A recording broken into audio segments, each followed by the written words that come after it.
Are you considering quitting your full-time job to start your own business? If your answer is yes, then this episode is exactly what you need.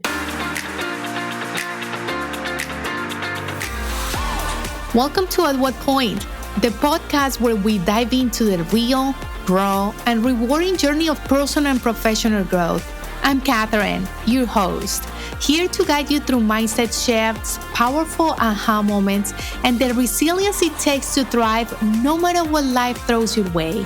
Whether you're climbing the corporate ladder, taking the leap into entrepreneurship, or just looking for that boost of motivation, you are in the right place.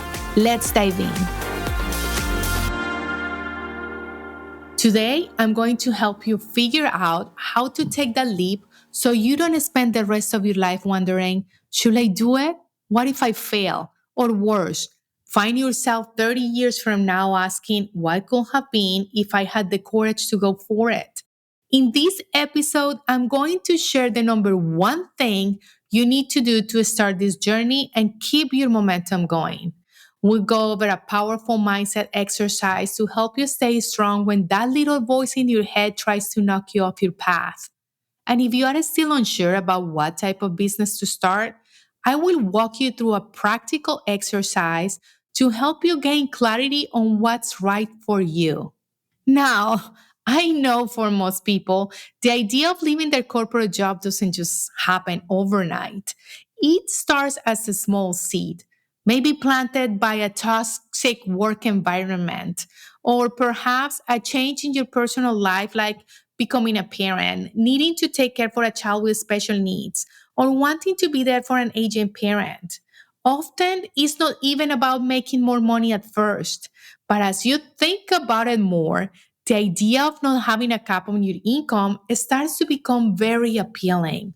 For me, when I left my corporate job, it wasn't because I had a terrible boss or hated my work environment. In fact, I had a fantastic boss, but I knew I wanted more flexibility to be there for my youngest son, Luca, who has autism. At the time, he was only 9 years old, and I wanted to be more present in his life. That was my turning point. So, what's the first step when you decide you're ready to quit? Set a date. Yes, you hear me right. A date on your calendar. It doesn't matter when that date is. It could be 6 months from now or even a year, but you must have a specific date and you must see it in your calendar every single day. Why is this so important? Think of it like setting a goal to lose weight. Most people know how many pounds they want to lose, but they don't set a deadline or create a concrete plan to achieve it. Having a date on your calendar creates urgency. It gives you a rush of adrenaline every time you see it because it makes your decision real.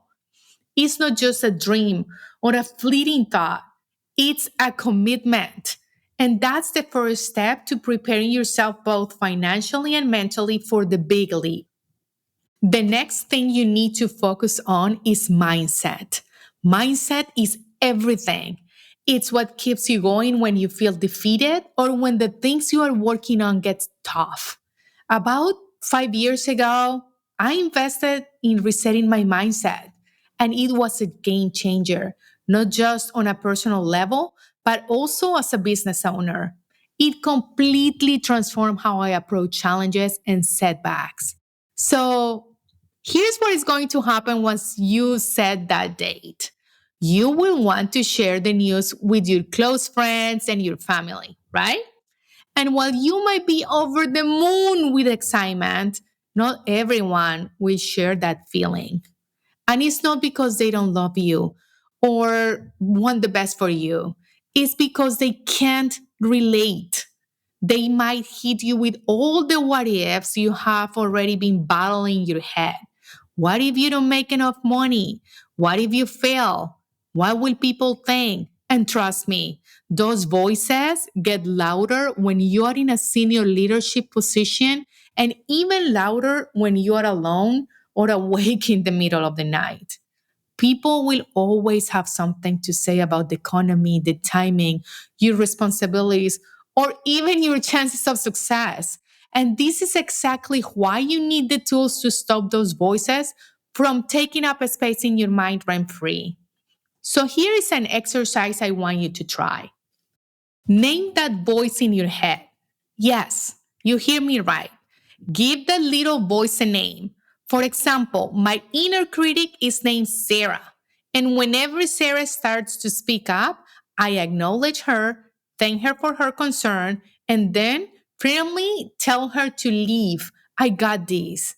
This exercise might sound simple, but it's incredibly powerful in helping you recognize and distance yourself from those negative thoughts. It's about taking control of your narrative and keeping that mental space clear for what really matters, your growth and your goals. Now, let's talk about figuring out what type of business to start. This can be the hardest part, especially when you are feeling clueless or just want to escape your current job. It's easy to get caught up in the latest trends or chase after what seems flashy on social media. But here's the reality: passion alone won't pay the bills. Your business idea needs to be a blend of what you love and what you are skilled at. So here's what I want you to do. Grab a piece of paper and draw two columns. In one column, list your passions, what lights you up, what you could talk about or do for hours without getting bored. And in the second column, list your skills, what you are good at, what others come to you for help with. Now, look for the intersections. Where do your passions and skills overlap? This is your sweet spot. This is where you start. Remember, it's not just about what you love, it's about what you can sustain and grow as a viable business. I know this decision isn't easy. If I had known back then what I know now, I probably wouldn't have spent over a year and a half just contemplating, stuck in that uncomfortable limbo of indecision. The truth is, the longer you wait, the more you allow fear and doubt to build a nest in your mind. The best advice I can give you today is this: make a decision and take action. There will never be a perfect moment. Life doesn't come with a pause button. It's constantly moving, and waiting for the right time often means watching time slip away. You might tell yourself, I will wait until I retire, or I will wait until the kids are in college, or any other reason that feels safe and comfortable. But guess what? Time doesn't wait. Days turn into months, months into years, and before you know it, you're looking back and realizing that nothing changed.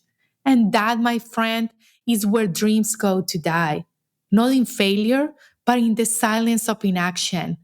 The hardest part isn't the leap itself, it's the build up, the anticipation, the what ifs that keep you glued to that familiar even when the familiar no longer serves you. But every moment you delay is a moment you give away to doubt and fear. The worst part, as the years go by, that voice of doubt gets louder. It convinces you that you are too old, too late, too settled in your ways, until one day, the only way to quiet that voice is to stay where you are, to bury those dreams on the layers of excuses, convincing yourself that it's just too late to change course. And that, my friend, is a regret I don't want you to have. The regret of never knowing what could have been, the regret of not betting on yourself when you had the chance. So take the leap, set the date, do the mindset work, discover what lights you up, and go after it with everything you got because the world needs what only you can offer, and there is no time like the present to start. Remember, you don't have to have it all figured out right now. Just take the first step, then the next, and the next. It's in these steps that we find our strength, our resilience, and ultimately our success. So ask yourself, at what point Do I stop dreaming and start doing? The answer, I hope, is today. Thanks for joining another episode of At What Point.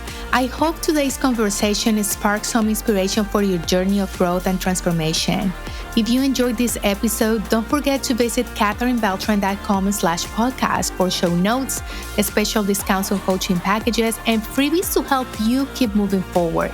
And last but not least, if you haven't already, make sure to subscribe so you never miss a show. See you next time.